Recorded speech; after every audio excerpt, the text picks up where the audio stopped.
Hello, everyone. Welcome, archaeologists. It is Saturday night, and that means it's time for the Weekly Dig. For anyone new to the stream, this is a live show where we dig into anime old and new. I'm Brent. This is one of my fabulous co-hosts, John. Hi, guys. Konnichiwa, mina. O genki desu ka? So this. And Steve will be joining us a little bit later. He's just running a few minutes late as his schedule's a little bit different tonight, so we will see him hopefully soon. So before we actually dig into Black Magic M-66, let me just chat a little bit about the anime we've been watching. We'll be talking about Black Magic, which John Harai heard in chat. Same for me. I realized this week. I watched Black Magic M-66 on Netflix, meaning on a DVD I rented from Netflix. Back awesome. When that was a service. I was like, that was a thing. Cool. Yes, exactly. I remember getting that and popping that disc in and going, "Wow, this is very 80s." We'll get to that in a little bit. Let's talk about the anime we've been watching lately. In the chat, please let us know what you've been watching. Any questions you have for us, John? What you been up to? Oh, I've been enjoying the living hell out of my Dress Up Darling. Nice. I need to get back. Oh, gosh. Sabuki, it's Sabushi Bisco, the weird one with the mushroom thing. Bisco, something like that, yeah. Yes, my goodness, it's like so Dorohedoro, and it's got Kenjiro Suda in it. It's got everything I love. Mm-hmm. So I'm enjoying the heck out of that. My Dress Up Darling, I'm really extremely pleased with how well it's gone and how it's got just a tad of fan service kind of thing going on, but it's just not heavy-handed about it. Yeah. So it's just really cute. It's very innocent in a lot of the things that are going on, and it's nice to see a positive piece about people who are cosplay otakus. Mm-hmm. You know what I mean? It's just that's kind of a nice thing to say. Mm-hmm. Absolutely. And then station keeping with just about everything else that I'm trying to do, just kind of keep them going and enjoying Black Magic M-66, which I'd never seen, never heard of. Cool. So I was like, oh, well, that's a thing. Definitely. Cool. How about you? So on Sunday, I finally finished Heike Story. Oh. Tale of Heike. There are certain anime where when I'm done watching them, I have to pace for a while and think about them and process. And this was very much one of those anime. It was emotionally a lot. And it's definitely an anime that builds. Yeah. That final episode was just kicking forward on so many different plot lines and just resolving so many things, and then giving this finale in terms of thought and philosophy. It gets real deep there at the end. It was right down my alley. I don't know that I enjoyed it in the sense of it being great fun. It's not fun, but I just love it to pieces. It was beautiful and thought-provoking and very different. Which is very cool. As I said, having gone through it, watched it, and talked about having seen it, here, I was like, oh my! I had no idea how that was going to unfold. And if I had just watched the first episode, I was in it for the artwork and the sort of different styles that they were using into it. Yeah. And then it's just and it just kept dragging me down into it. And I'm like, oh my, till you get to that last episode and you're like, oh crap, I need some time. Yeah. I need to sit and watch the sunset and the wind blow and think about life and how things have gone. Yeah, exactly. Reimagine my choices. Yeah. Holy crap. Yeah. Yeah, no, it punches you in the gut there at the end. Also, I think Science Saru's animation style, I'm going to go on a limb and say this is probably the show where Science Saru's animation style works the best. Yeah. In the sense that, like, you know, Lou Over the Wall, Night of Archon Girl, like, I love those movies, but the kind of wobbliness of the animation, the kind of sketchiness of the animation sometimes feels out of place in an experimental way, while in this, just everything felt very much of a piece. Yeah. Just gorgeous. Noticed Captain Laser Eyes watched Whisper of the Heart with your girlfriend for Valentine's Day. What an awesome idea. Perfect pick. Great choice. I adore Whisper of the Heart. Twist My Arm, it could be my favorite Ghibli movie. Quite possibly. Okay. Yeah. Okay. It is just, it just does so many things so well. And it's about, you know, being creative and a writer and things like that definitely appeal to me. So there's that. I also watched the first 4 episodes of Heidi, Girl of the Alps. Is it nice. 1974 film? Yeah, series. And I know we talked about the first couple episodes, John. Yeah. It is still very much that. It is a charming, cute story of a 5-year-old girl, you know, running around, you know, her grandfather's house in the Alps. There's not much more to it so far, but it has a certain poetic, kind of lyrical quality to it, where Heidi will be just, you know, out there wandering around, and we'll just get this sort of montage sequence of these beautiful shots of the Alps and of birds flying through the air, and this just sense of being outdoors and of enjoying nature. In a way that, like, it's not abstract at all. It's very much Heidi in this environment, but it's not as sort of driving forward on the plot as a lot of other, like, World Masterpiece Theater style shows are. I think Heidi was pre-World Masterpiece Theater, but it's been, like, folded in and considered, like, part of the, you know, the label, even though, like, that didn't exist yet technically. But it's very much one of those shows in style. But yeah, it's really, really, really pretty, and really charming. But thus far, it's there's just not much in the way of, like, plot and depth, because it's the first 4 episodes of 50. Like, there's a lot more to go. So the zombie yetis don't attack for at least a good 20 solid episodes. So I think that's chapter 6. Yeah. So. Now, given as we had talked about, like, sort of the simplicity a lot of the presentation for the clothing styles are, and, like, just, you know, kind of keeping it rolling and not being too focused on that. Yep. When they go to, like, montage-y kind of stuff, is it, like, have they dumped the money there? So it's like just the scenery. Okay. No, it is, in a sense, it's the opposite.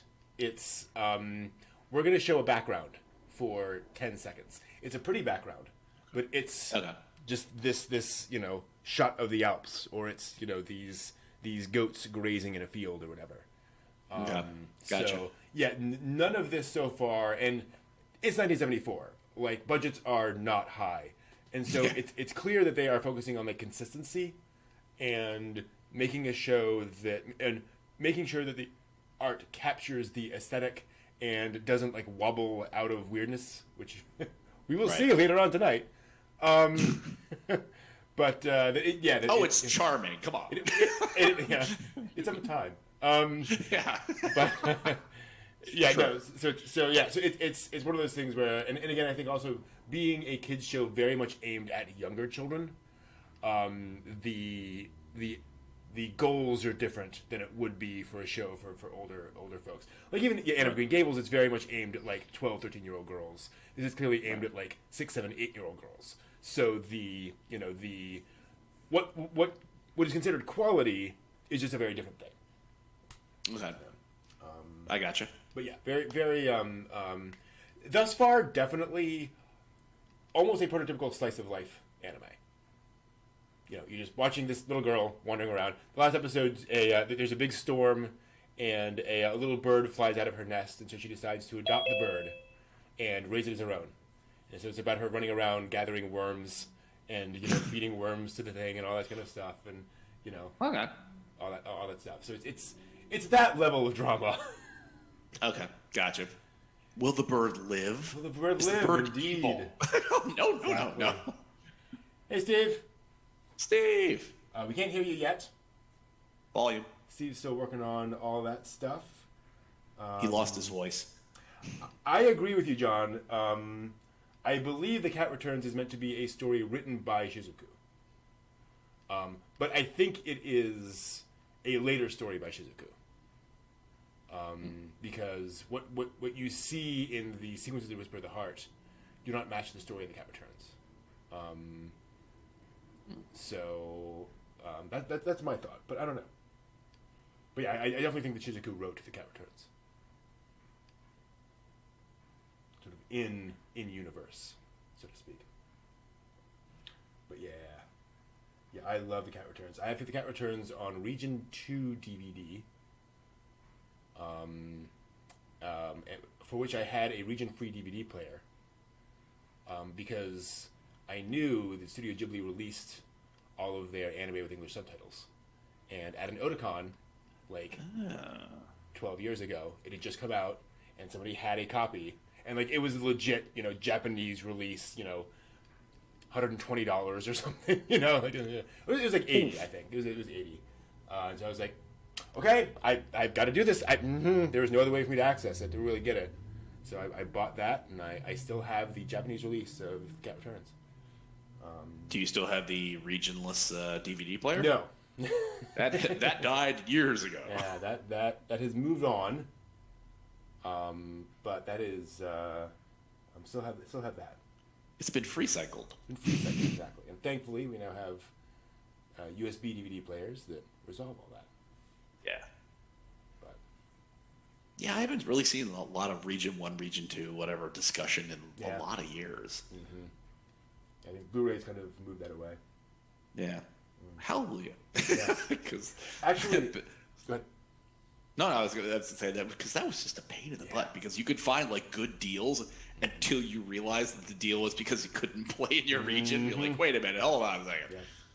I still have one or two discs of my I think Legends of Studio Ghibli collection, which was all of Studio Ghibli's movies on 4 DVDs from a totally legitimate seller of region-free DVD entertainment. Ah. Yes. There's not a Jolly Roger flag anywhere. Yeah. In that box, right? Yeah. Not at all. None. No, not possible. But that was back when you couldn't get a lot of this stuff on in any way, shape, or form. This is before the Disney deal. So I had to. That's what I had to do to get Ghibli at the time. Desperate times called for desperate measures. That's where I got that copy of the music video I showed you guys of the Miyazaki music video with the angel where they Oh yeah. On your car. mark. Yeah. Mm-hmm. Oh, that's cool. That's where I have my copy of that. Nice. Hey, can you? Hey, now we hear you. We got Steve now. Yay! All right. 1 second. There we go. Boom, boom, boom. All right. All is well. Welcome, Steve. We are just chatting about the anime and the media that we've been watching this week. So, anything new on your end in terms of the stuff that you've been shoveling into your eyes? It's all coming in. It's all full of stars, Dave. No, just rewatching a lot of stuff. I actually watched the video we were supposed to watch last night at 2 a.m. and it you was gotta just stop that, Steve. It's fresh in your mind though, right? Yeah. Oh, unfortunately, it is. No, I actually been doing the new jobs. I haven't had a whole bunch of time outside of what I'm working on the panel, and I had to switch a couple things up for the panel for Oncom for the shows, the anime that maybe you guys have missed because you went to go to the bathroom or decided that was a good time to eat at the convention and wait in line for the overpriced surprise meat between buns. Yeah. So but that's kind of how I've been rolling this week. So yeah. Extruded hot sausage meat product. Exactly. Sounds delicious. Cool. As so many cosplayers walk around going, oh. Don't throw up in the Gundam suit. Don't throw up in the Gundam suit. While we're here, I did want to mention one other thing before we get into Black Magic. I've been reading an amazing book this week. I am such a nerd. I am such an otaku. I am reading a book called Passionate Friendships. It is about the emergence of shoujo girls culture in early 20th century Japan. Yeah. What? Yeah. Hey. That is the level of otaku I have gone to, where I'm like... Somebody did a deep analysis on this. Cool. Yes, okay. absolutely. It is basically... So, it is asking the question, where did a lot of these shoujo tropes come from? And, for example, things like boys' love. Is boys' love a trope? Yes! You can actually follow a path back to understand all of the sort of cultural forces that made those things become a thing. And basically the idea is, without getting into too much detail, it traces back. So early 20th century Japan, you have a bunch of different factors all going together. You have the emergence of educated teenage girls for the first time in any sort of numbers. You also have the emergence of the Western-style novel in Japan. So folks telling stories about middle-class people dealing with middle-class angsty problems, as opposed to stories of, nobility or princes or fairy tales or whatever, and being more about modern struggling with modern problems, which then led to kind of the I novel of today and the Haruki Murakami and all that kind of stuff.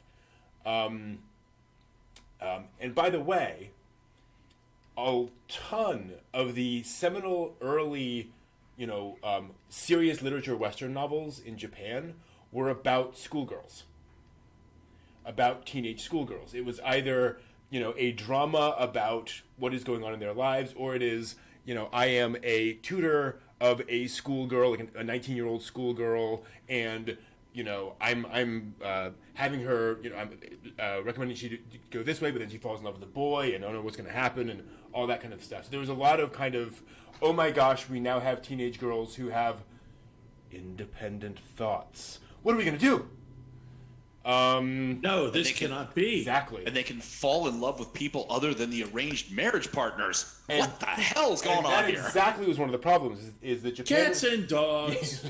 Exactly. Apples and oranges. Everything's madness. That was another thing, is that Japan was actually, importing, it was coming to grips with the Western idea of romantic, passionate love as a normal thing between, lovers.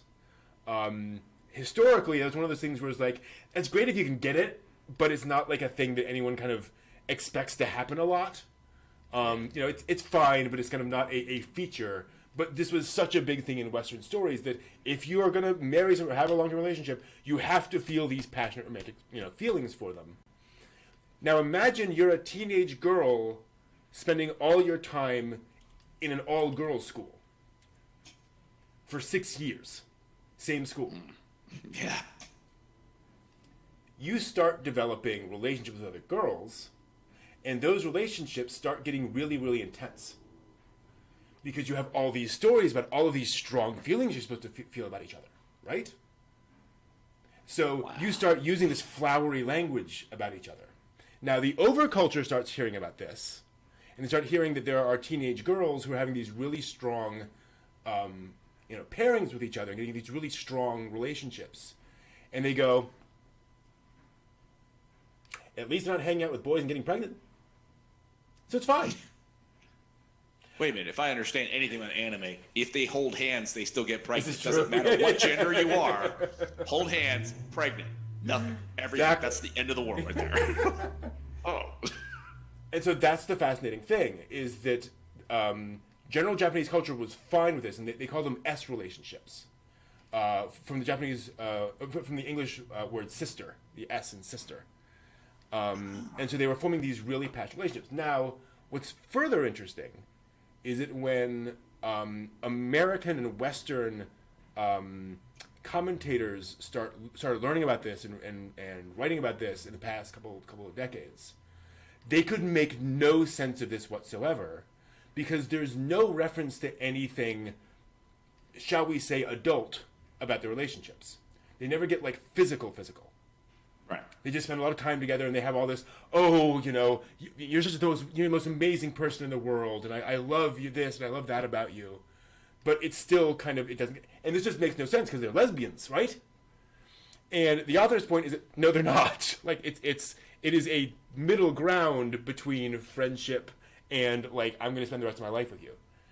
Or any kind of sexual, physical feelings. So, now, there are all of these magazines in the early 20th centuries for teenage girl readers. And they would have, you know, interviews with authors, and they would have, you know, reports on things, and they would publish fiction, basically chapters of light novels, most of which involved S relationships. Right? Now, first off, besides that, they would also publish letters to the editor, letters between girls, reviews of things, so forth and so on. Does that kind of magazine sound familiar to you all? Red Book? That Possible. And New Type, Animage. Yep. Oh, It's exactly the format that the otaku, you know, magazines would have later on. So, all that's happening now. You're a heterosexual teenage girl. All of this stuff is going out. You start to imagine stories about boys, right? Because you're curious about boys. You want to know what boys' things are. And so, what do you imagine? You imagine that boys all hang out together and develop these really strong relationships with each other that they get really close and attached to. And that's where boys' love came from. It is literally just transferring the girls' high school experience to kind of boys in their heads, because that's what they're used to in 1930. And that's the kind of stories they tell. Yeah. That I never would have seen that No. coming in. That's how that happened. Okay. Wow. So yeah, there's lots of other kind of interesting stuff in there about kind of how things evolved and kind of the formation of kind of fan culture in Japan, in a lot of ways in that. Which is a lot of like, oh, this is the missing piece. Like, this explains so many things about shoujo, about sort of the formation of some of the stuff in like manga culture and anime culture. That is just really, really interesting. So yeah, fascinating book, but no one else is ever going to read it. Oh well. If it only got on the Right. Oprah Book Club list, it'd be fine. It would make millions. Brent, you made the author very, very happy. The author was probably like, someone bought it! Thank you! Exactly. Thank you. Someone bought it! I will also say, if anyone's curious, it's an extremely well-written book in terms of being, like, it's not deeply academic. It's written in a very easy-to-comprehend tone, you know, while Right. also, like, backing itself up. So if it does make you curious at all, like, you will not find it hard to read. So Passionate Friendships is the name of the book if it makes you curious, but it probably won't. So now that we're all here, let's get to it, shall we? Yes. So let's start our dig tonight by analyzing an OVA we all watched this week, Black Magic M-66, with apparently a Mario thrown in there for some reason. Yeah, I was going to ask that Yeah. question. I'm assuming Why it's is it Mario 66? Like it is the Mario? I don't know. Neither one of the M66s look like a Mario. No. But It is odd. Yes, so Black Magic M-66, an OVA from 1987, made by AIC and Animate, released by Bandai Visual, based on Masamune Shirow's first manga and first published work. So this is kind of his breakout work, and you can tell in so many ways. You know, it's the grimy city, sort of cyberpunk aesthetic. the out of control androids, the out of nowhere fan service, the combination of like gore and goofball comedy. Yeah. But that's what made it so lovingly 80s. Yes, So, yes, absolutely. It threw everything at it. Like, oh, God, I almost half expected Samurai Cop to show up. Yeah, exactly. Easily could have been. Easily could have been. Yeah, and I think some of the opening shots of this really, for me, communicated a lot of it, because you see this really cool, like, hover jet thing coming through the clouds. But, like, the way it moves is kind of wonky, and, like, different parts of it kind of, like, slightly increase and decrease in size at different rates as it's moving towards you. And you're like, oh, dear. Like the A team at AIC was not involved in this OVA. Perspective is hard, Brett. Come on. It is, absolutely. And I will say this is one of those things where you probably have a team working on something that is, again, not like the biggest priority at the studio. Right. Hard to animate. Lots of characters, lots of action, lots of things going on. It is a complex, difficult thing to do. And folks may be a little overwhelmed. And so we get our crash and then our main character, naked of course, running out of the shower to discover that this crash has happened, and then go and report on it. And we get into all of this with the military going around. Let's back up a little bit. Had you guys seen Black Magic M-66 before this? Yes, Sci-Fi Channel, first time. Wow. And, It was on the Sci-Fi Channel? Yeah, well, it was when they were Censored. doing their anime. Yeah, anime. No, actually, it wasn't. If I remember correctly. Actually, when you actually watch it, there's actually not that much to censor. True. But Yeah, it's not very detailed. That's true. yeah. So I saw it on on that, and it was kind of odd because it was one of those anime weekend blocks that they did from time to time.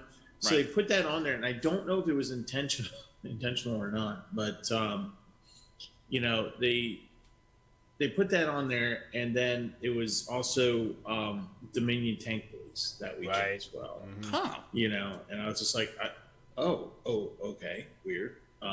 But because there's some designs that are similar to both. Oh yeah, absolutely. To both anime. But I saw it, and I was just like, and I watched it, and I, at the time, this would have been 90 something. I really liked the animation of it, but the story, I was just like, I don't care. I don't care. Oh my God, I'm supposed to care that this woman is about to walk out the door naked, but I literally 5 minutes in don't care,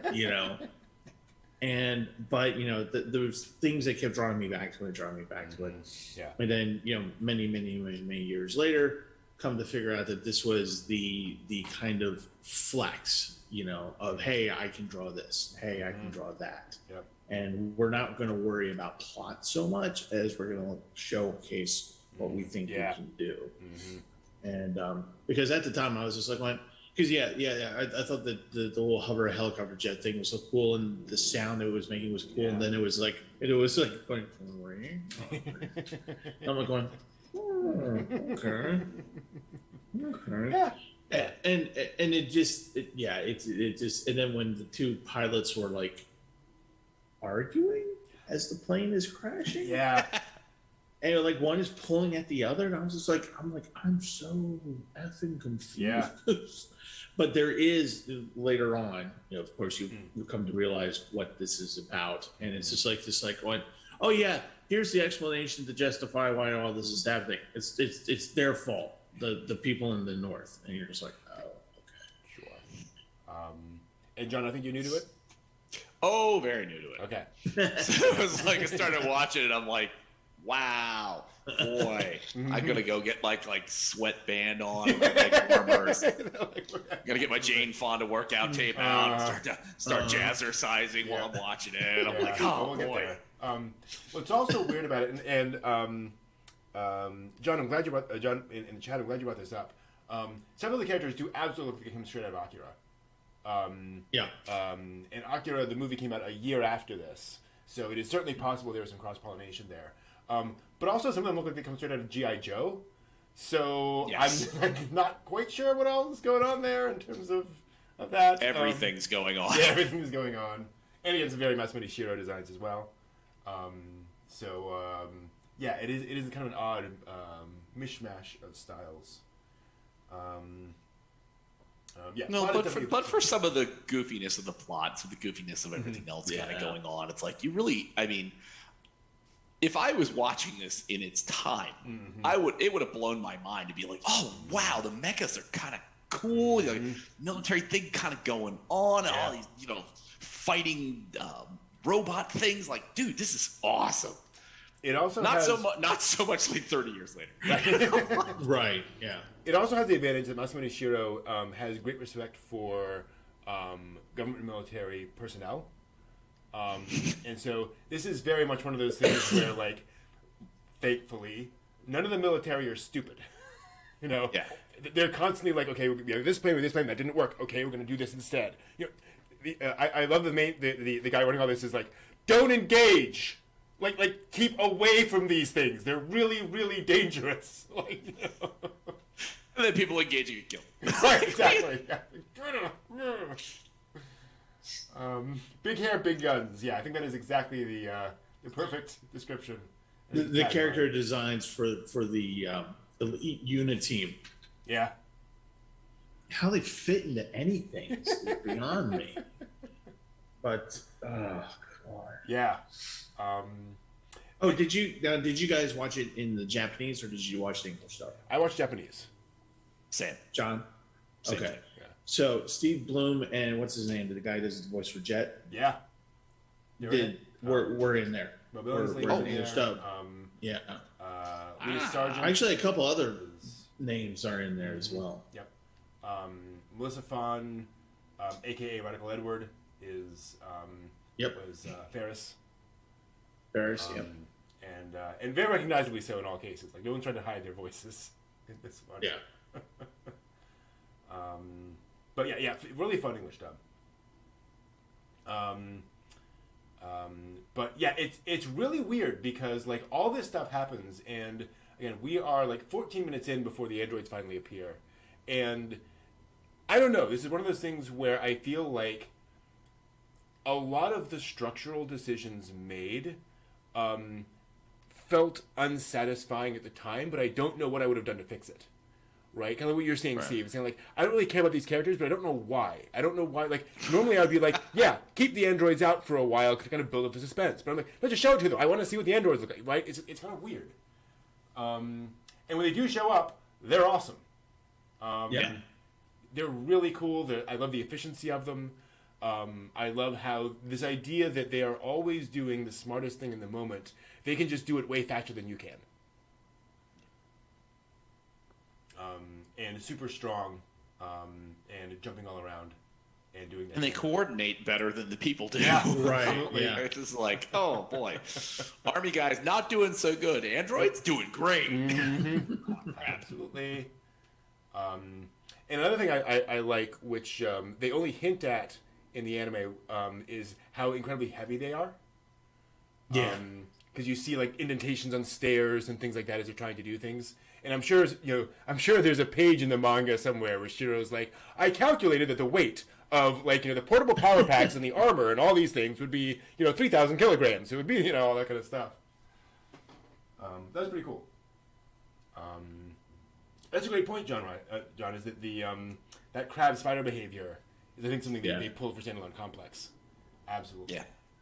Yeah. So yeah, really, really cool with all that stuff. And how poor what's his name?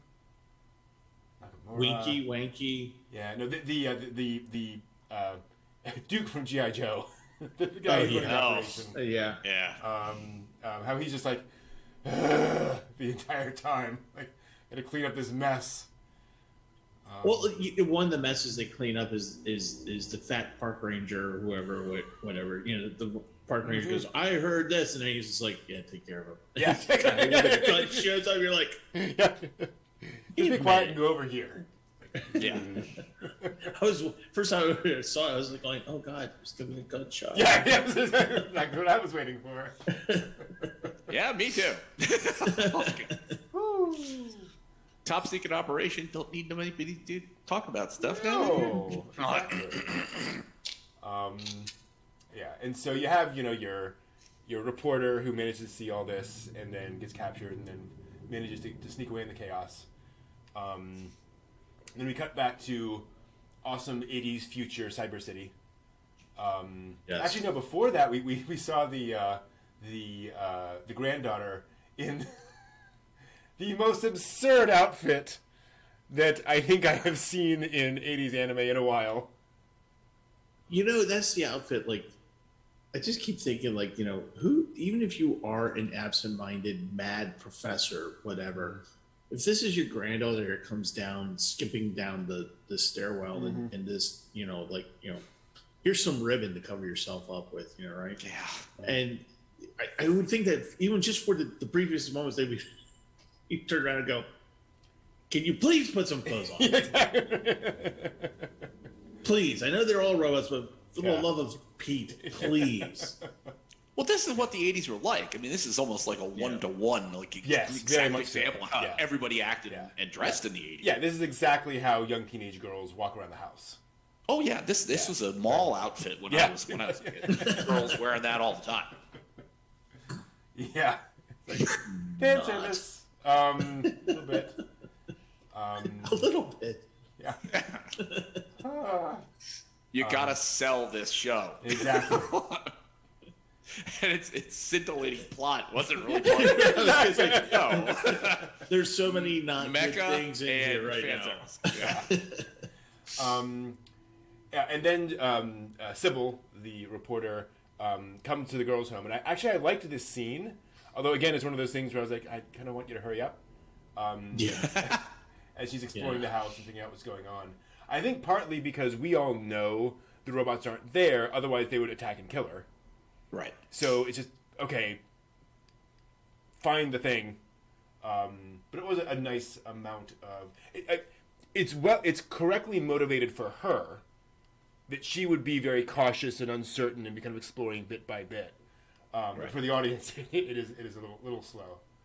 Well, and also, a lot of what they're showing, too, is what you had mentioned, is it's not that things are just torn up.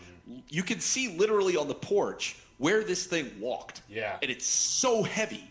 It's destroyed its way along, not even trying to destroy, just walking. It's just like, okay, this gives us a sense of like how heavy these things indeed are. Yep, absolutely. Another detail that annoyed me at the time, and then after thinking about it, I was like, oh, that actually makes sense. The cut through the engine. You see the car, they cut through the engine. I was like, why would an android... There's no way she's hiding in the car. Why would they bother to do that? And then I realized, oh, it's to keep her from getting away. Exactly. Right. Why didn't they cut the bike in half? It's true, yeah. Unknown. How about just pop the tires? Yeah. Why pump the tires when you have a laser eye? Yeah, exactly. That way they know they can't escape. It's not just a question of them being like able to drive a little bit of the way and be like, oh, the tires are flat. No, they'll see the entire front end of the engine. Gone. How demoralizing. Damn you, androids. Exactly. Preying on our human weaknesses. Yeah. So she gets onto the motorcycle, which does not go well. As the front tire flies off as she drives away, which was again one of those odd details, but funny. Yeah. I still don't quite. I guess Shiro's humor hadn't quite settled down yet for me in this. The humor just flies so wildly in things, like walking out of the house naked and then walking back in and picking up her clothes and still walking out of the house naked. And I was like, naked, yeah. It's funny, but I don't understand why that joke's in there. It's just, I don't know. Yeah. But it is funny. Yeah. And our main character flies a jet to a city. Yeah, and I just love how she pulls a Dukes of Hazzard, like, oh, I'm just gonna go into the alleyway, and the cops go like, oh, we didn't see her. And she just like reverses the thing and does like a 3-point turn, just goes, okay, here we go. And I love how she says, I don't have time to play with the cops right now. I'm like, I don't think playing is the right word for this. Yeah. Like, there should be 30 of them on your tail right this second. I don't know. But the cops go on their way. They merrily along. Like, there's not like giant SWAT teams like thrown around. Like, oh, look, that fast-moving vehicle's gone. I guess it disappeared. Let's just move on our day. Let's go back. Let's go to TGI Fridays and have a beer now. Apparently, we lost the pink airplane in a city. Yeah. Yeah, our advanced society has no way of tracking vehicles. So, open the window and listen for the I will not open the window. That would be doing exactly what the terrorists want. Exactly. What are you talking about? Oh dear. Then we start accelerating into sort of Act 3 as the android actually goes after Paris, and Sybil assists her as best she can in getting away, and we have kind of a Die Hard in the future kind of thing, just kind of trying to get her away, and kind of through this hallway, and then that stairway, and then that that elevator, whatever. Meat locker scene was kind of interesting. Well, I just love how like the robots chasing after them. And they're literally just like, open door, go through that. Open door, they go there. Hallway, empty, go there. And then they open the door. Hi, we're the American, we're the Army. Here you go. We're going to save you now. How did you get there? And not deal with the robot down in the lobby? How did you know that it was going to be this building? Mm-hmm. Because they're smart. Duh. Sorry. And can we just talk about a little bit of just a teeny little bit of a sensitive subject here, character development of like non-Japanese, namely some of the African American characters or Black characters, and interesting stereotypes and stuff like that. And if you had listened to the English dub, oh my. Okay. Oh my. All right. Oh my! The attempts at accents, Hispanic, African, Caribbean. Mm-hmm. It was just like it like after a while you're just like I was watching this on the laptop and I was just like going. Yeah, I'm gonna watch the subtitles for a while. Yeah. Wow. No, I don't remember that, and obviously I can't tell when a Japanese person is trying to do an accent.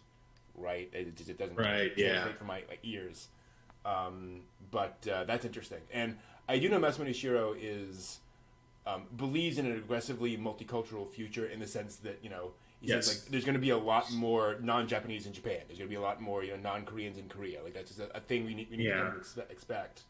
And so he like tries to do that in a lot of his manga, and I have no idea like what he wrote in those panels in the manga either. Like who knows? Right.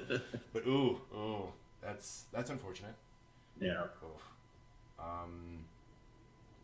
But yeah, and again, this is one of those things. And apparently, this is adapting like one chapter of the manga, and it very much feels like it. Where it's like this is this kind of like self-contained, running away from an android story kind of a thing, and everything we're seeing is like every 2 pages of the manga. Of here's a trap, we spring the trap, we do the next thing, and we're going through all those all those bits and pieces in very much the kind of that action story, structure.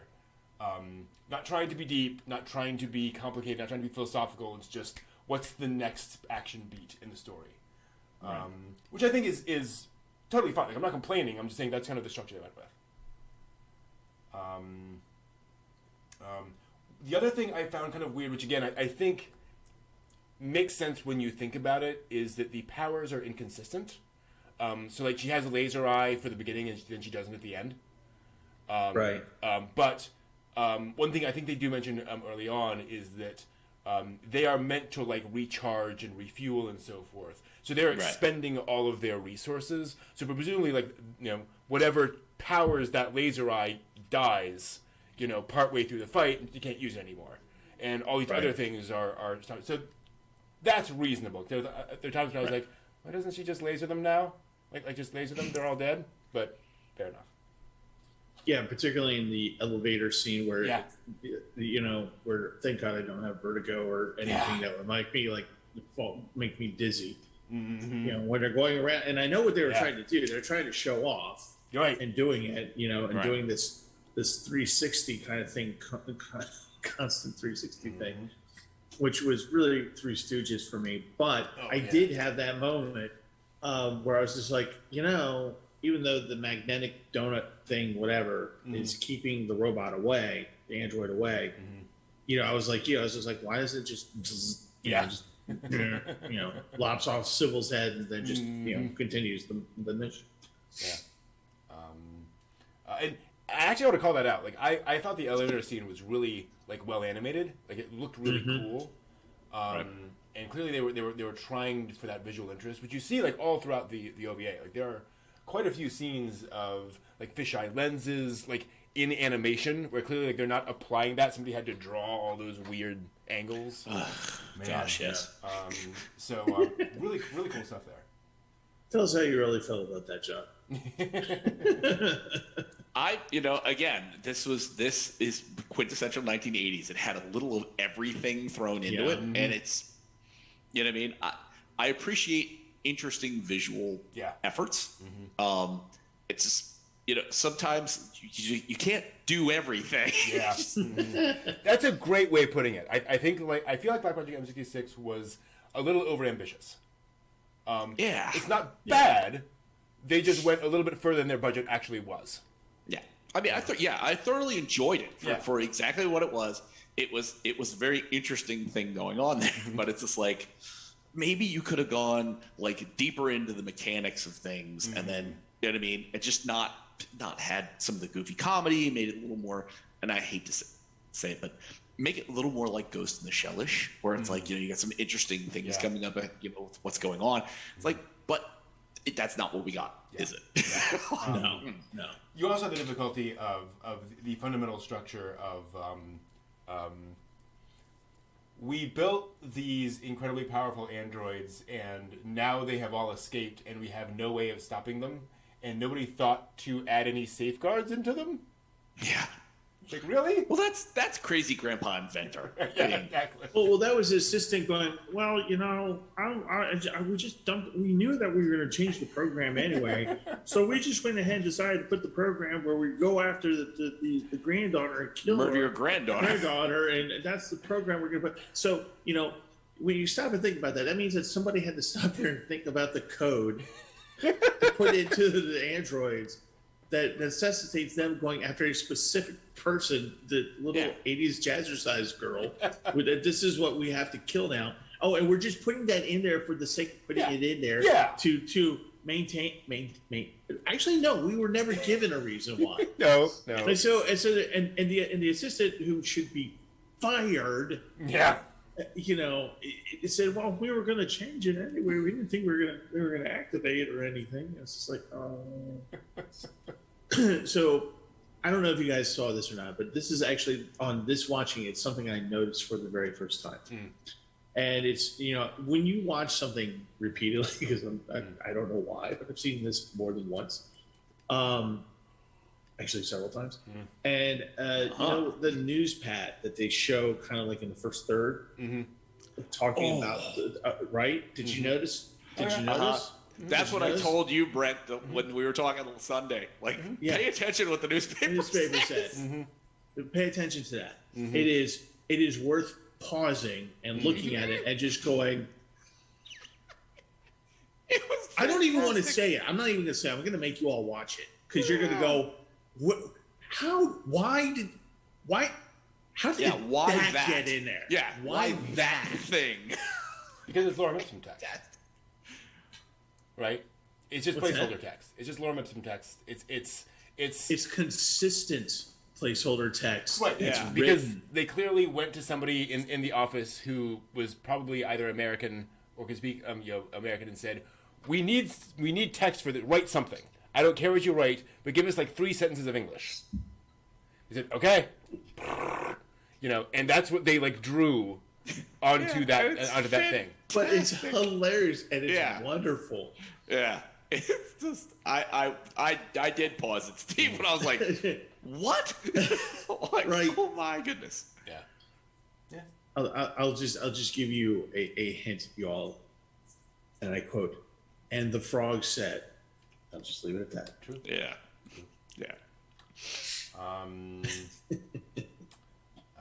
Yeah, and so, androids keep coming, like the Terminator. Terminator. Yeah. Interesting. 1984. It Wasn't it? It came out a couple years earlier. It's odd. And with boobs. And then which I don't want to see Arnold Schwarzenegger with boobs. Thanks. No, thank you. No, that would not be. I'm sure there's fan art of that somewhere. But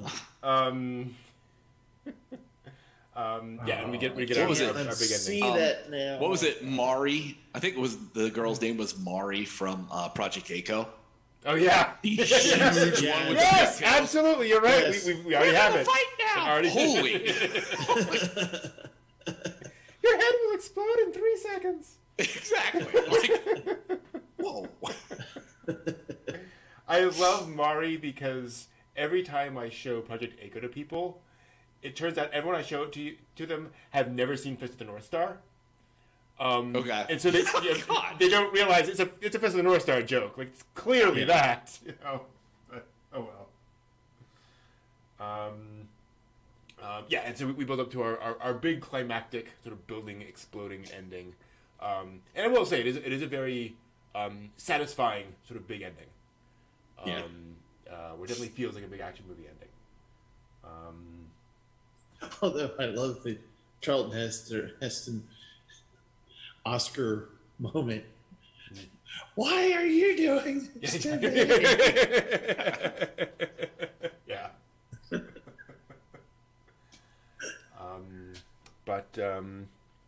I agree with you, Jay. I do think this was definitely a link in the chain to like Ghost in the Shell, and other works where the android is now a more sophisticated thing. Where I think before this, the android in anime was either stiff walking thing. It was Astro Boy basically. It was a kind of a humanoid robot thing. Right. Yeah.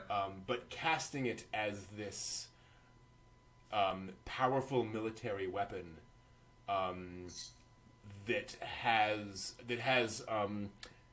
detailed thought behind like the mechanisms and so forth. Like you could imagine that in the real world the way you can't with Astro. I think it is definitely a link in the chain. Well, that's a good point in talking about links, to various properties.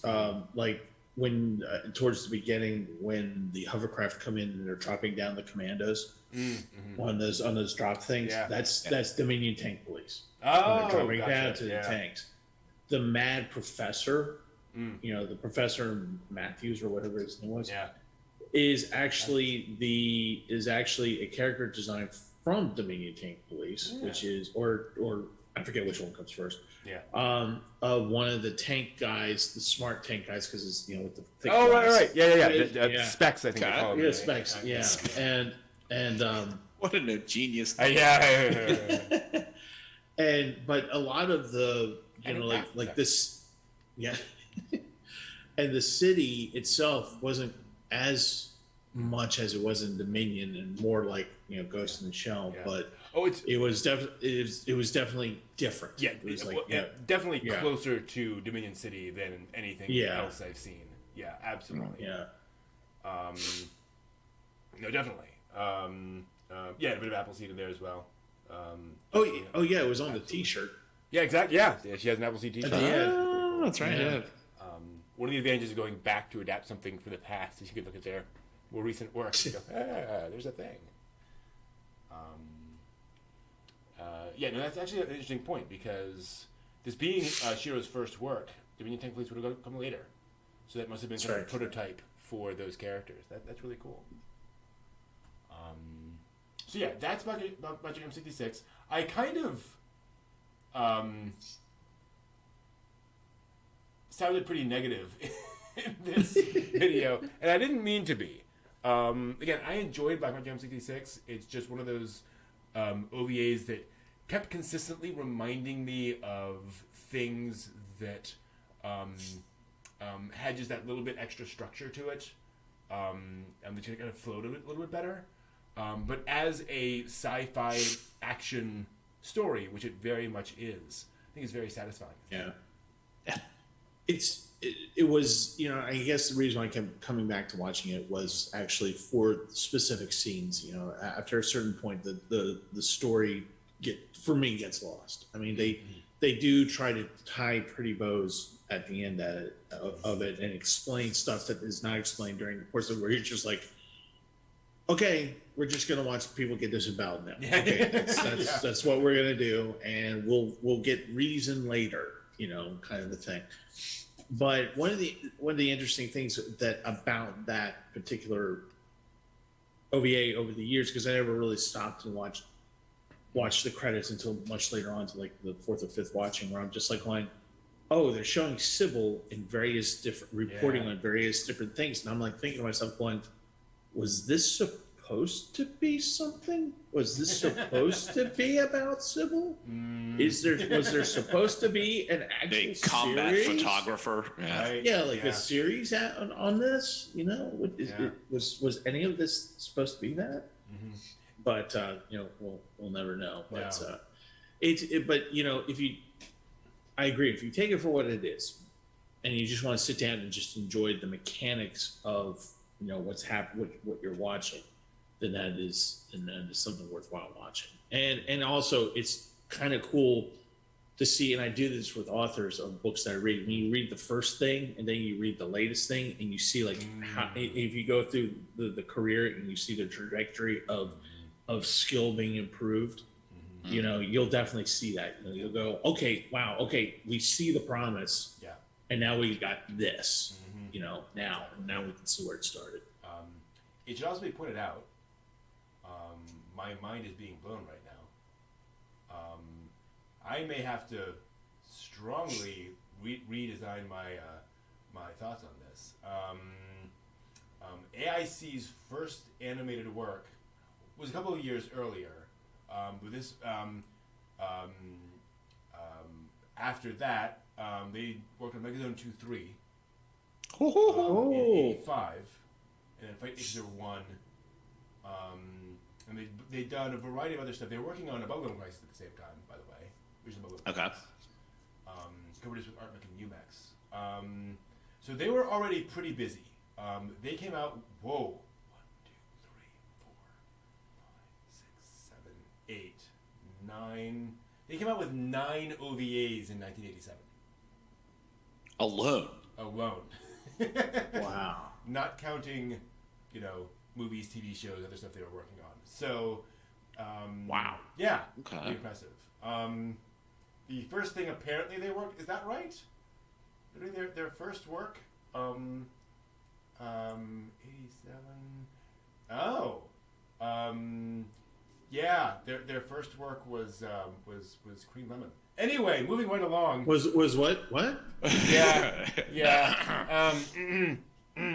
A show. Yes, a certain show.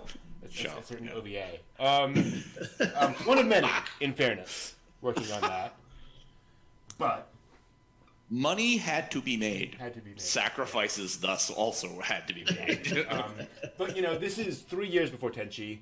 This is relatively early in AIC's history, right? So they don't have a huge, massive talent working for them on these things that knows exactly how to, get all these things across. So totally appreciated what that is. Yeah, they probably live under their animation desks. Almost certainly. So that'll do it. We're going to take a quick break for just a few minutes. We'll be back to talk about more modern anime and the latest anime news. There's some weird stuff this week, guys. It's a weird week for anime news. We will be back with that in a little bit. See you then.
All right, hello everyone.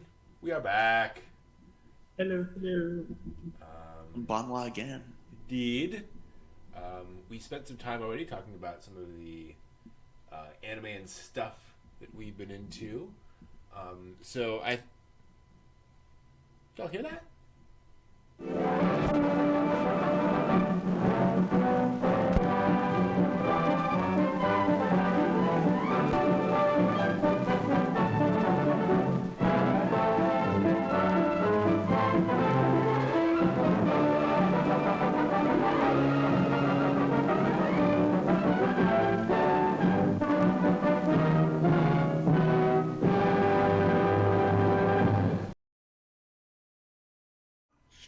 And The welcome algorithm back has missed it.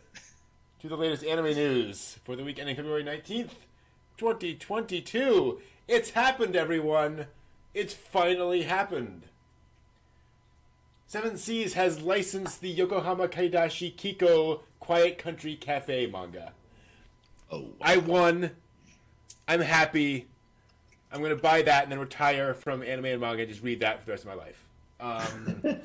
Oh, man. They've licensed some other stuff, but I don't care.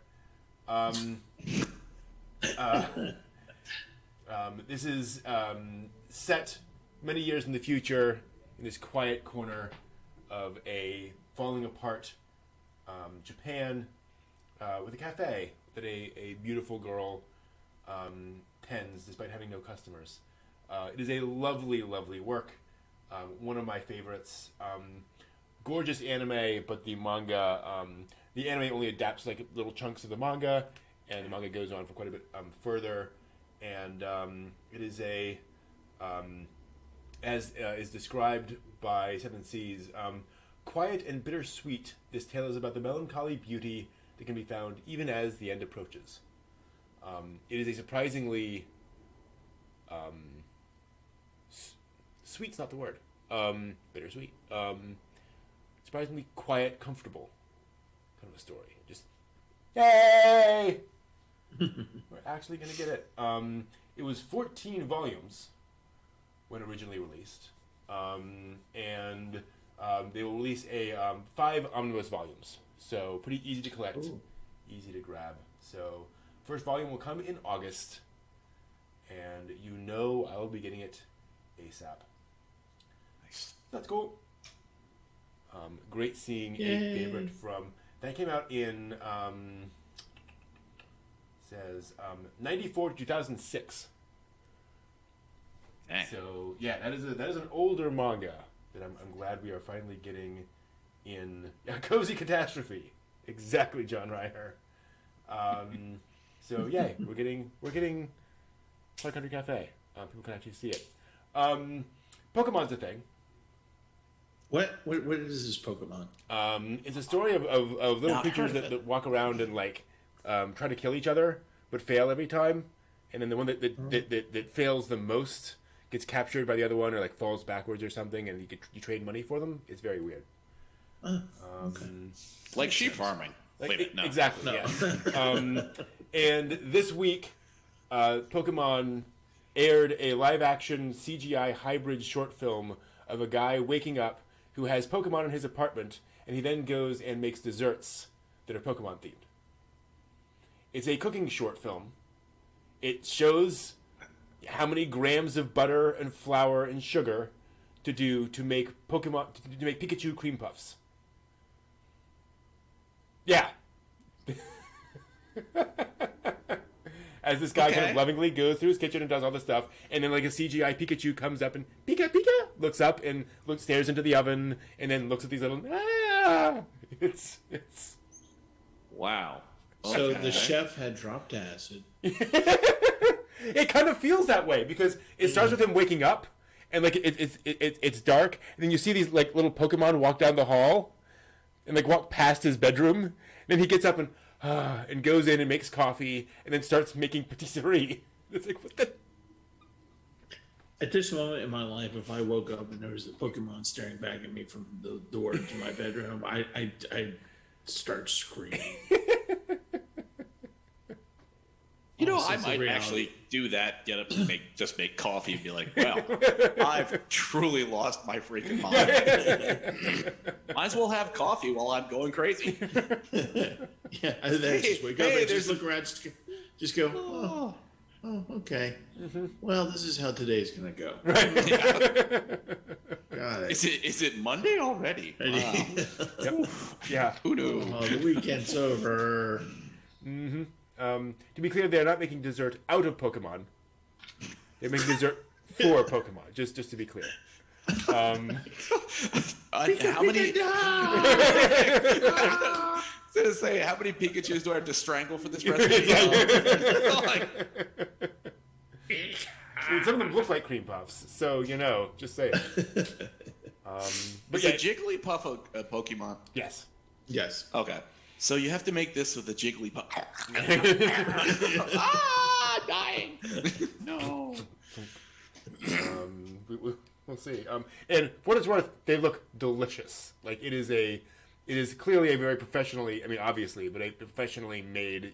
They put all the time and effort into all of the lighting and all of that to make it look amazing.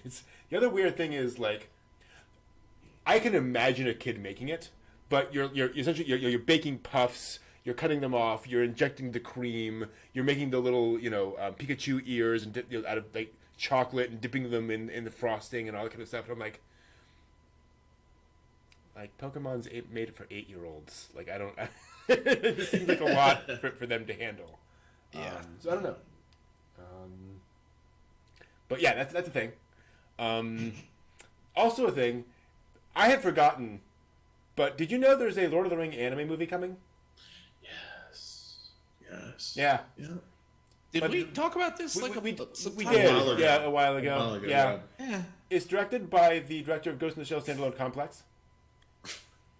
Wow. Yep. There we go. Wow. Yep. So expect to see a lot of naked androids running around shooting laser eyes.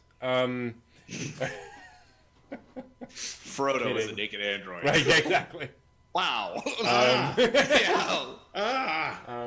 Sticks my eyes, please. No. I am Saruman. Pardon my naked androidness. Oh, jeez. Here we go. Y'all should watch Kevin Smith's description of how they should have ended Lord of the Rings, but I'm rapidly digressing. And it's not 10 o'clock yet. But yes, they released a teaser image, so you can see up there a concept image. It's a War of the Rohirrim. So it's about essentially the big conflict that kind of established Helm's Deep. So it is prior to the events of the Lord of the Rings in the history of Middle Earth. So you don't have any of those characters running around, but it looks epic. It looks awesome. There's just not a lot of anime epic fantasy. There's a handful. There's Lotus War. There's Berserk. There's Bastard. There's stuff like that.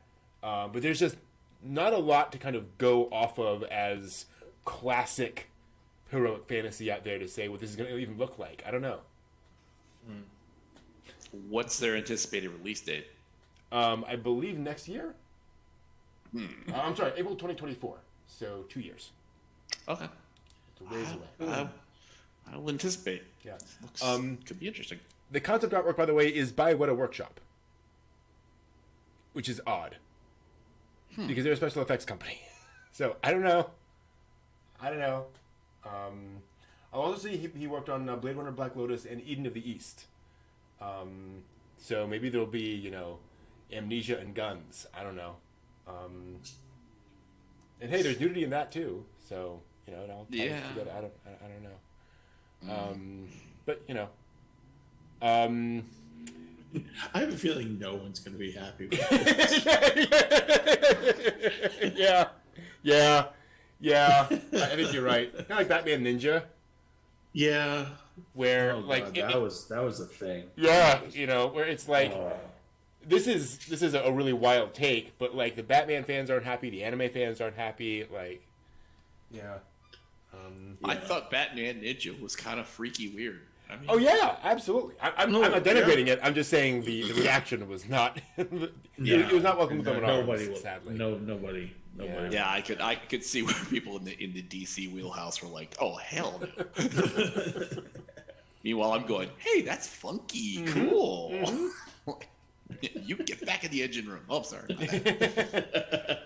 Yeah, at work we're bringing a new group of students, and so the time eventually came where it slipped out, or I mentioned that I'm an anime fan, and we had to go through the whole do you watch Attack on Titan? Do you watch what do you think of One Piece? What do you think of that? And I had to explain, I'm sorry, I'm the weird anime fan that doesn't watch those shows. I watch Batman Ninja, I watch Heidi Girl the Alps, I watch these. I'm not. Sorry, nothing against them. That's not my thing.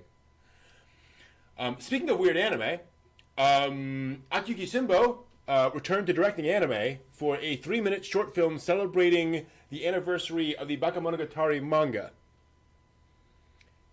They're not making a new anime, as far as we know. He just made a 3-minute anime about the manga. Okay. And if you've seen Akiyuki Shinbo and Shaft's animation, it's very much that. It's guy standing there and like weird giant jelly tentacles come in the background, and then a close up of an eye, and just it's wild, and all the characters are there, and you see little shots of all of them. So if you like the Bakemonogatari anime and all this stuff, it's that. You will have that for 3 minutes. So hey, it's an option. Have you guys seen any of the Monogatari series? Oh yes. Yeah. Bakemonogatari, Nisa Monogatari, not Omomori Omogatari. But enough of them to recognize that head tilted back, looking backwards over their shoulder, like, oh yeah. And that was one of the key features. I had no idea who was involved in making Nisekoi. Oh. And I was like, oh, I really enjoy Nisekoi. This is neat. Until that one moment where somebody did the turn their head and look backwards. I'm like, oh my god, this is the same people as freaking Bakemonogatari. I'm like, yes, it is. It's Simbo. There we go. Exactly. Okay. And for any fans who want to watch it, it ends with a shocker. More shocking than toothbrushing? Yes. Oh god. It is and there is gore in it, and there is sexual imagery, right? Like nothing obviously, thing, but characters on top of other characters kind of stuff. But like the ending is a thing that even as an American fan, like you will go, oh my gosh, that happened. So FYI, no spoilers. But well, dang, I should work my way to the end then. Yeah. All 3 minutes of it. I think you'll be able to fit it in somewhere. Another anime that I think will please nobody is coming up in actually just over a month. There's a new Transformers anime called Transformer Bot-Bots. Huh? Yep. I'm going to quote the description of it. Bot-Bots are Transformers robots that disguise themselves as everyday mall objects. By day, these Bot-Bots hide quietly on store shelves, but at night, they jump into adventure until a group of Bot-Bots called the Lost Bots run into the mall security guard and put all the bots in danger. Will these misfits be able to overcome their differences, defeat the security guard, and gain acceptance in the eyes of the other bots? Find out if Woody and Buzz Lightyear can do anything in Toy Story 4, the Bot Adventure. Yeah. Flush it. For the love of God, just flush it. Yeah. Thank God, Michael Bay's not involved. Now, I will admit, at least it's not. What was the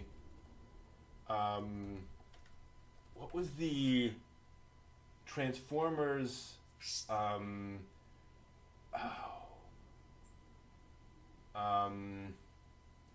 Transformers Kiss Players? Was that it? The what? Huh? Yes, Transformers Kiss Players.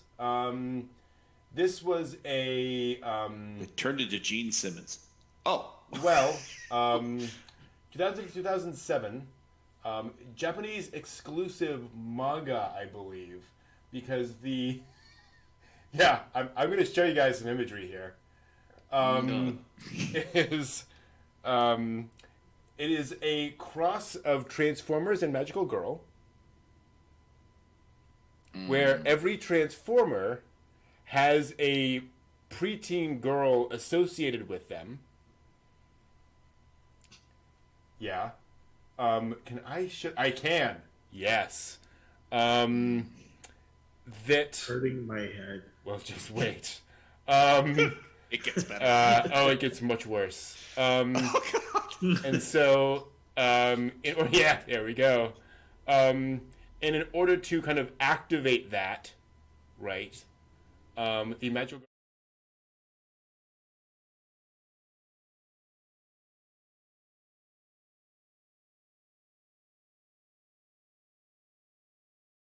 One moment. Weird. Like it's an image on my computer. So say I see the copyright okay. Square Got it. That's the problem. I did the wrong thing.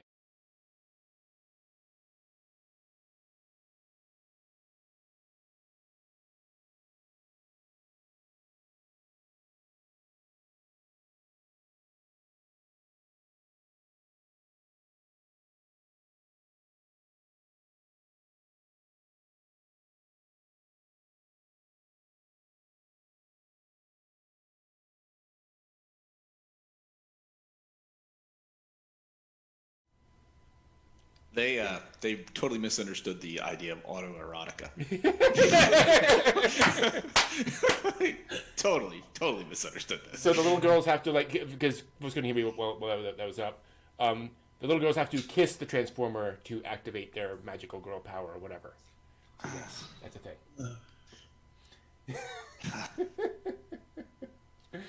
If it hasn't already happened, it is so Rule 34. Absolutely. Goodness gracious, yeah. So, I mean, I was going to say that BotBots kind of is clearly Transformers jumping the shark, but I think it happened years ago. Yeah. Well, I just want to know whether the part of the production committee for BotBots is like the Japanese mall corporation owners. Yeah. Where it's like, we need something that focuses on the mall and brings people into the mall. And it addresses the mall as being a positive thing. Let's throw money at it. Can you imagine actually just going into one of those malls and then out of the corner of your eye something moves and you're just like, oh God, no. This is the cross promotion of the BotBots. I mean, they just drive around inside the mall, semi-autonomous, like driving around. That's when the parents just go, don't kiss it. Don't kiss it. Timmy, get that BotBot out of your mouth.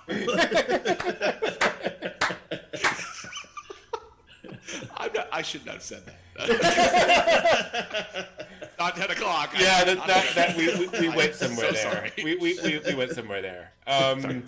It's I laughed. All right. Also this week, some interesting news stories we wanted to mention. Sadly, Manabu Ohashi, an animator working in anime since the 1960s, passed away this week. Got to start in 1964, and since then has worked on Air, Ashita no Joe 2, Barefoot Gen, one of the Blackjack movies, Cyborg 009, Children Who Chased Lost Voices, Gosek, Harmageddon, Jungle Emperor Leo, Nobody's Boy Remy, Metropolis, Labyrinth, Rojin Z, Robot Carnival, Some Days Dreamers 2, Space Adventure, Cobra, Squid Girl, Swing and Chaos, Treasure Island TV and movie, Venus Wars, and the list goes on. Good God. Yes. Yeah. Extremely prolific animator. Sad to see him passing. Crunchyroll's on the Nintendo Switch. So if you want to watch Crunchyroll anime, it is on the Nintendo Switch, and it will allow offline video play. So you can download videos to the device. Oh, nice. And play them without an internet connection, which they claim is the first Switch app to do that. Wow. It's quite interesting. Yeah. Download One Piece. Yeah. Device full. Dang it. This is another thing I should throw up. So there was a series of posters, flyers given out at theaters in Japan this week, and I'm going to throw up the image. It's one of those things where you look at the image and go, huh, then you look at the bottom of the image and go, oh. Because it definitely is one of those things that will catch attention, I think, as a very remarkable thing. Waiting for folks to see that.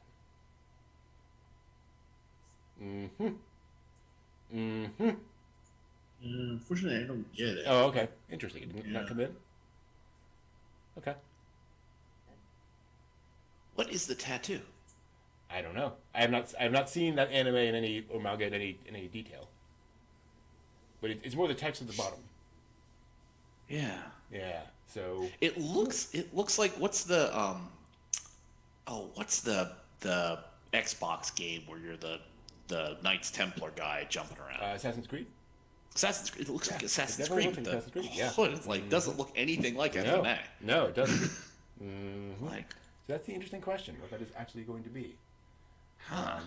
It is supposedly an FMA manga 20th anniversary. Well, it is a project as part of FMA's 20th anniversary. So, who knows? I mean, is there a special ops core in FMA or something like that? You know? So that is supposedly Scar Okay. from FMA. Again, haven't seen it, don't know.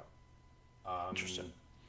The official Twitter account for Teppen, or Summit, unveiled a new key visual and staff members for the anime on Friday. I mentioned this purely because the manga is named Summit. It's about girls becoming stand-up comedians, basically. Coming soon. Looks cute, very much, schoolgirls doing that. Right. Summit is followed by, of course, 2 exclamation marks. The anime Teppen is followed by no less than 15 exclamation points. So it's just Teppen, exclamation points all the way down. So I just thought that was funny. Because, you can't have enough exclamation points.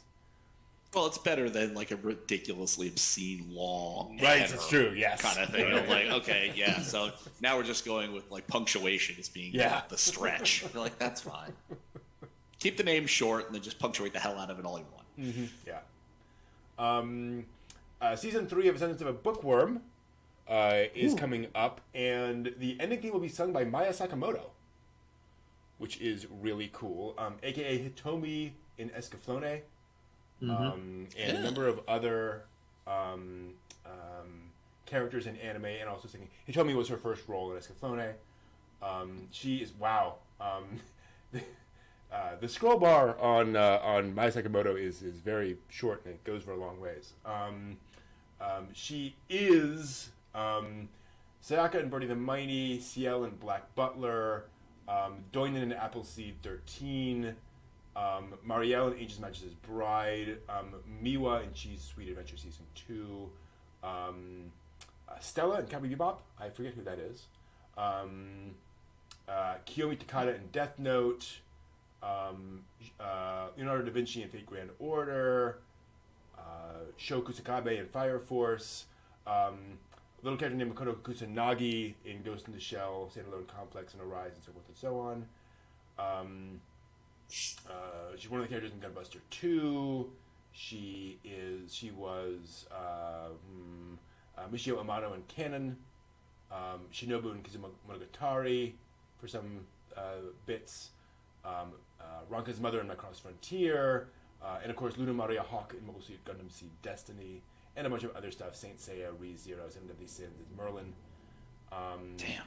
Quinella and SAO. So really cool to see her still around, still singing, and she has done like all of the theme songs. Dang. Arjuna, Cardcaptor Sakura, Code Geass, Fate Grand Order, El Hazard, Line Barrels of Iron, Tamayura, Wolf's Rain. Pretty cool. Gosh, Line Barrels of Iron. I haven't heard that one in forever. Holy cow. She sang? Was that? Oh, she sang the theme song for the Lotus War TV series. Gotcha. And the opening theme of Razafon. Wow. Damn. that was something. Finally, as Steve decides to leave us because he doesn't like us anymore. He just fell off his chair. Exactly. Yeah. Workplace exhaustion. It's terrible. I know. It sucks. I think he really liked this last story. Crunchyroll has announced they just premiered the English dub of Odd Taxi. Wow. Can you imagine dubbing that anime? Yeah. I mean, oh boy. So, Steve, Crunchyroll just announced that they just released the English dub of Odd Taxi. Exactly. Not sure that I want to be in the recording booth for that one. Well, I mean, given how long it's been since Odd Taxi premiered, Yeah. I'm really super hoping that for all the dubbing, they had them all watch it. Yeah, no kidding. Because Yeah, so just they get it right. Yeah, just the way that the lines are delivered and the way that things go, you have to. You can't just read this cold and be like, No. "Oh, I'm a walrus. I got this. Here we go, walrus voice." Be like, Whoa, whoa, whoa, whoa. No. You know? "No." Yeah, I don't know if I would either have them show it all to them or tell them nothing, and just say, Oh, God. You're a depressed taxi driver. That's all you know. Just do your lines. Wow. Dunno. There's a great story I may have told before of the voice actor who played Crispin Freeman, who played Amon in Witch Hunter Robin. And Witch Hunter Robin, his character is this very grumpy sort of senior in this organization. And when they came in, he got the part, and they were like, "If you want to watch it, you can, but that it's not necessary. We'll give you all you need." And he was like, "Why is he grumpy? I don't understand why he's grumpy." They're like, "Well, we'll get to it later." He's like, "Oh, it's weird. Like, what's his damage?" So he went home and started watching it on a Saturday night. Came in to record Monday morning, having watched all 26 episodes over the weekend, because you don't find out what his damage is until episode 25. Oh God. He's like, "Oh, it's his. Oh, it's that. Oh, now that makes sense. Now I can play the character accurately because I know why he's grumpy. I can't just Right. it can't just be so you have to Generic grumpy man. No, specific. Yeah. We got to know what's going on. And that's And why be dropping F-bombs all over the place. Yeah, I mean that's why I just hope Odd Taxi's going to turn out well. I might actually dial back in and just see how it sounds compared to doing it subtitled. So whoever the voice actor who does Jet and Cowboy Bebop, for some reason I got him registered for the Walrus for the next. I completely agree. Unfortunately, I don't think it is. Unfortunately, the description is just character names, and I can't keep track of the names. Gotcha. Of the characters. It's Mike McFarland, Lucian Dodge, Zeno Robinson, Damon Mills, Lauren Londa, Sean Chiplock, and Caitlin Glass. All of whom experienced voice actors. Yeah. So I'm sure that they will nail that. But wow. And I agree. That might be one of those things. Even if you've seen Odd Taxi, I think it'd be worth going back and just rewatching the entire thing. Yeah. Yeah, just to see their interpretation of the voices and stuff would be interesting. It could be like the three of us could be watching it and be like, oh, "This is amazing," or we'd all just be like, "Hate." It's time for some ghost stories. So that'll be just total dialogue stuff. Be like, "What the hell happened?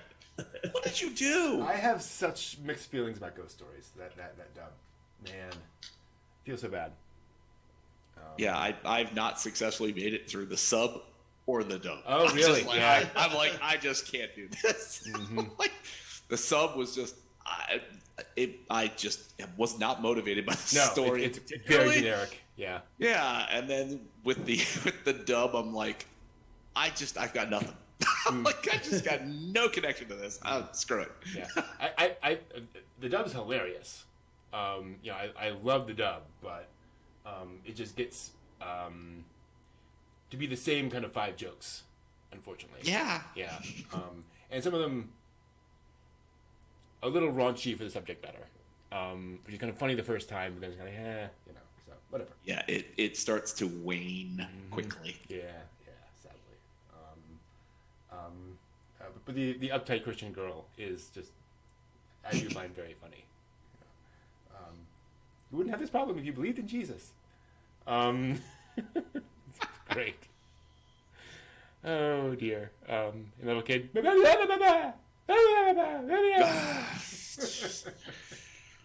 Yeah, in Japanese, Anyway. that kid is like nails on a blackboard. His voice is like,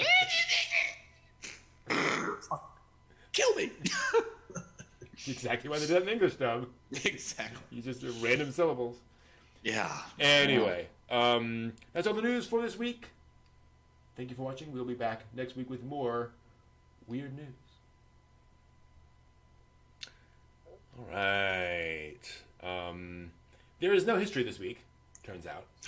Yeah. Nothing happened in history. Nothing happened in history this week Nothing. at all. You will get some stuff next week, but February is for some reason kind of slow. It's on order. The shipping ports are all blocked up, so the history will be here next week. Well, and all the otaku are having dates on Valentine's Day. Right, they're all going out on their dates on Valentine's Day because that's what otaku Lucky do, freaking otakus. So, one of these days I should probably go back and dig in and find some more obscure stuff. This is the day that Black Magic M-66 came out, or something along those lines. Oh, But we'll see. This is Major Kusanagi's birthday. Yeah, exactly. Ooh, she probably has multiple birthdays. Could be. Yeah, very mysterious character. This is Roy Mustang's death day. Can I tell you how angry that made me? I almost rage quit. Roy Mustang's death day? Yeah. Or not Roy Mustang, but the friend, Mace Hughes. Okay. You almost rage quit. Really? I almost rage quit over that because he was actually, when I first, on the first watch through of, not Brotherhood, but the first one, or the first one that aired. And it got to that point where he's killed off. And I'm just like, he was like one of my favorite characters. And it was just like, I was just like, really? Keep in mind, this is, Toonami, so it was probably around 1:30, 2 a.m. Yeah. And, I already had a few, probably. And I feel so bad for my neighbors at the time. And yelling at the TV at 2 the o'clock in the morning. Why are you doing this? Why do you hate me? Kind of thing. And I was just, subsequently it works. I mean, it's a very powerful point in the series, and motivations come out afterwards, and there's some great scenes, and there's some scenes that like when Roy Mustang actually looks up at a clear blue sky and says, darn it, or something to the effect of, I wish it wasn't raining, and you realize that he's crying, and you're just like, oh. So you get a lot of good stuff out of it, but it's that initial thing where I'm just like, could have had so much more. Yeah. I think all of us have had those moments with many different series where it's like, you're killing me. I remember watching a Q&A with Stephen Moffat, the head writer for Doctor Who, a lot of the new Doctor Who. And somebody came up and said, could you please not stop making us cry so much? Because all of your stuff is so emotional. He says, why would I do that? That is precisely my job. It is precisely my role to tear your heartstrings out as frequently as possible. It's like, it's true, Oh, you know how badly I weeped when Adric died when the Cybermen killed him? In I think it was Tom Baker? I think it was Tom Baker when Adric died. Yeah. And I just was like, no. It's like, stop doing this to me. Yep. I want to enjoy the magic and mystery of it. I don't want to cry. Damn you. Sometimes shows have to do, what's it called, the wash moment? the wash. I forget what they call it. For those of you who haven't seen Serenity, spoilers. Oh yeah. But it's the idea that if you kill off a character at the right moment, nobody is safe. Right. And so, by doing that, suddenly the stakes are raised for everything, and it sucks for that character. Oh, But jeez. it's a big deal. And actually, I just noted in the channel, it's Katsucon is this weekend. Ooh. Yes, that's right. David, which The Gnome? we had David the Gnome, David Wilder is at Katsucon right cool. now. Yeah. With his group, because I saw he posted something that said he's walking around. Anybody doing anything? I'm like, hey, cool. Yeah. Got a couple of friends over there as well. So Is that the Gaylord, Yeah. whatever Yeah. it is that's got the village National like Harbor. in the atrium? Yep. Yeah. I want to go to that sometime. I want to see what the hell that looks like inside there. Do it. Go for it. Someday. Yeah. Someday. Absolutely. Someday. Over the rainbow. Well, I have a question. What did we learn on the show tonight, Brad? Yes. Beautiful as always. One day, you know what's going to happen? One day we're going to do that, and YouTube's going to shut us down. Licensing agreements. Have you copyrighted your own song? Then it's a copyright strike. Oh, what the hell? What the hell? We are technically ripping off the Craig Ferguson show, so that could absolutely happen.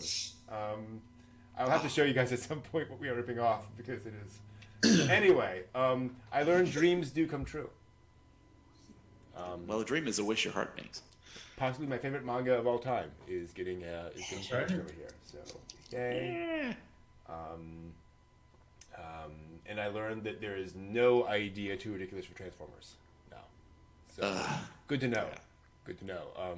That Kiss Stories is not the only weird thing in the Transformers canon. Choo. Steve, how about you? I've learned that there's not enough cocaine or meth in the world that's going to make me watch these Transformer anime. Oh, I'm watching it. I'm there. Yeah. I'm touring. I'm buying all the merch. No, I will come down there and stop you.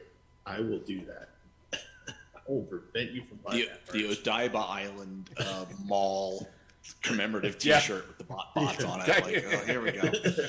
Here it is. Here's the tie-in. They have a concert, and if you buy enough albums, you take it for a chance. Oh God! That's. So I mean, right funnily- now it's probably being advertised right now, Brett. That you proceed. Some executive at Hasbro who's like, "Ooh, Yeah. Well, funny enough, Neat. there is a band, a Transformer tribute band, Cybertron Express. yeah, awesome, they're great." And they're in real life they're an actual other band, that real legit band. But every now and again they come to cons and they dress up as Transformers and they do songs. And their claim to fame is that they got the license to redo the entire soundtrack of the Transformers movie. You know, the one with Orson Welles. Wow. Yeah. So they redid the whole thing, not just a couple songs, the whole thing. Wow. So they actually had that album out. Cool. And it's just a fun thing. If you ever happen to, if they ever show up in your place, whatever, Yeah. they're just a fun thing to watch. It's pretty cool. Yeah. But yeah, and they're called Cybertron Express. So there you go. Nice. I've learned that bad anime can be good if watched with a certain lens. True. You know, Yeah. Black Magic M-66, and that, you know, the devil in the details, because you can find some really hilarious, wonderful stuff on the news pads. Yeah. Mm-hmm. So just look at the news pads. Mm-hmm. What else have I learned? I have learned that you know, I'm not going to kiss a robot. I'm not going to. Just if you I wait. see, and if I see a bot that as a challenge. in a bot in a mall, I'm just going to crush it with my foot. I would lay money, Steve, that you would kiss a robot if that Gundam in Yokohama Gundam factory was given to you on the condition you kissed it. Okay, well, that's a Gundam. But just saying. That's a Gundam. That's a kiss Gundam. a robot. So I would do that. I mean, a Transformer because, look, I have no. I'm only desire. human. I have no desire to slip the tongue to Megatron. Okay, I have no desire to do that. Noted. That's not going to be a thing. I'll have to And show I'm you sorry my to put that extensive image. Digi collection and explain to you why you would want to do that, because No. I'm gonna have such nightmares today. Oh my god. Megatron is apparently a gender lover. Megatron. Optimus Prime. No, you're the good guy. I'm just waiting for that soundbite to come out. I'm not going to slip the tongue to Megatron. Wow. Hey, if there's all that Kurt Spock, slash Vic out there, surely. Oh god, that almost sounds like a dare. Okay, Transform and kiss me. What? No, that's gonna be in my nightmare state. Thanks, John. Thank you. I have learned, my final thought on this is I've learned I'm going to have freaking nightmares about Autobots and Kissing. kissing and Wow, wow. Starscream. No. All right. Please, God, I got to stop all this. John, please take over. Oh, I love the bum chicka wow wow. I mean, some of them do transform into very suggestive shapes. I'm just saying. No, stop. Just saying. Stop. Like a Porsche or an ambulance. I will take a rush if you guys stop.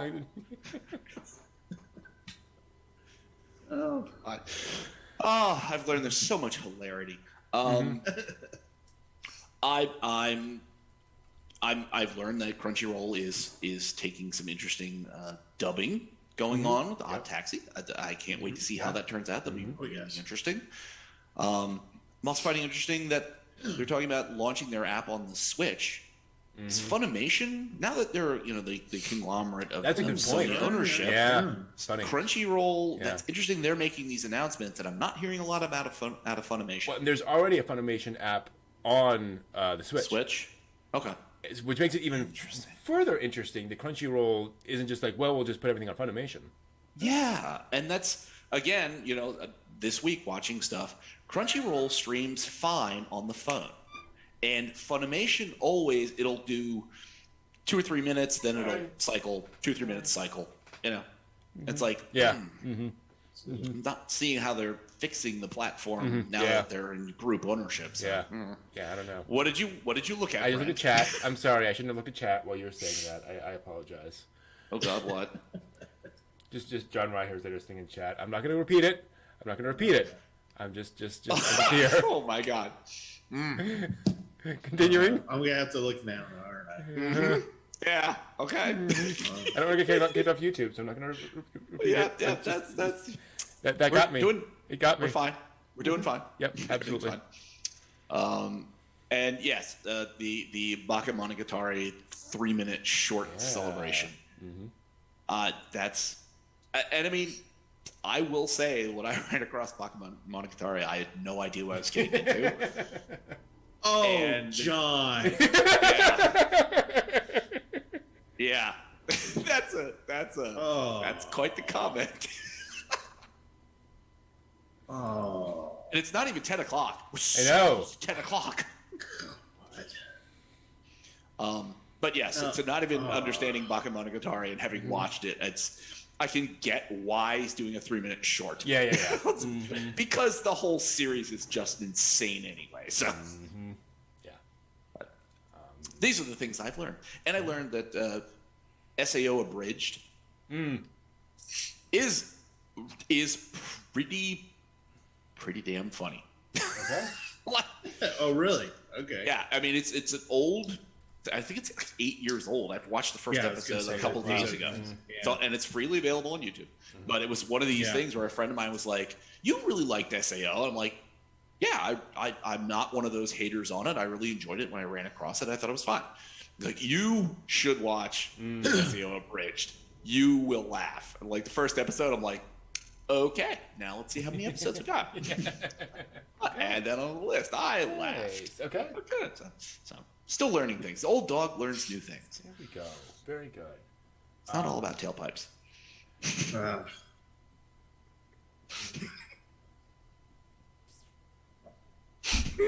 Need a moment. Hold on. I'm gonna cry. No. Oh my. I just have so many images running through my head right now. Thank you all for joining us. And on that note, Next week, we will be watching Metal Skin Panic Maddox 01. Maddox, yeah. An obscure mecha anime from the 80s as well. And the week after that will be OnCon 7. So we will have a bunch of panels here celebrating, and we'll be going up into the weekly dig. So we will have a weekly dig for OnCon 7. Some cons we've not been able to do that. We're going to do that this time around. So people all join us for that, starting at 11 a.m. In Eastern Time in 2 weeks. But next week we'll be doing Metal Skin Panic Maddox 01. Maddox. I remember seeing some of this before, and yeah, I'm sure we'll have lots to say. I've seen the name Maddox like so many times, and I never have gotten like a clear path to get to it. Yeah. Oh. We'll get there. So thank you all so much. This has been a blast. It's been many things. And have a great week. We will see you all next week. Until then, watch more anime.